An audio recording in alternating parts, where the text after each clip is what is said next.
математиките вакви кои што се дават за резидентно и нерезидентно население, за вкупно население, јас не ги прифаќам како такви, од аспект дека нерезидентното население или население кое што живее надвор од земјава повеќе од 12 месеци, за кои што за жал во државава не се водат евиденции, не знаеме точно колку се иселени, врз основа само на одредени меѓународни организации, институции, добиваме некои бројки.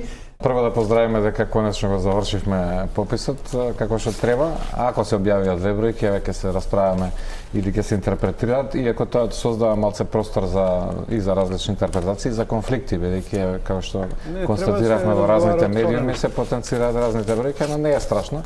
Ќе го истераме, сметам дека треба да се исправи грешка пропустов и со бойкотирањето и овие 130.000 да се посетат во теков на година и да се докомплетира тоа, за да имаме да им се извиниме што не се попиша. Со казна ако треба, ама да се евидентираат тие податоци, ете ќе имаме конечна точна бројка и ќе може да се користи во понатамошните расправи. Ние како општество, нели сме рекли уште пред 30 години, одиме кон граѓанско општество, каде што граѓаните битен не етничката припадност, само уште не сме стигнале таму, така ова е добар чекор во таа насока и уште некое време ќе бидат битни податоци, додека станат небитни. Ама се уште се битни етничката припадност, затоа сметам дека треба ова да се искористи, да се докомплетира како што треба.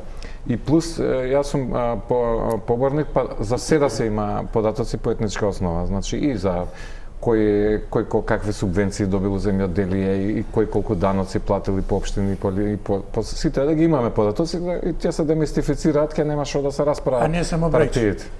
Така да и кога го поминеме тоа, после нема да биде битно, пошто ќе се знае. Ако ме прашате за коментарите на политичките партии, навистина мислам дека за жал беа паушални според мене, затоа што тоа треба да се оправда. Ако методологијата прифатена од експерти, еве имавме меѓународен експерт, не македонец, не албанец, нити нешто друго, он каже дека се било во ред. И сите таму учесници што беа денеска, јас што ги видов, потврдија дека се било во ред. Нас ни останува сега да видиме зашто сме толку малку, зашто сме толку стари во просек, да речеме како население.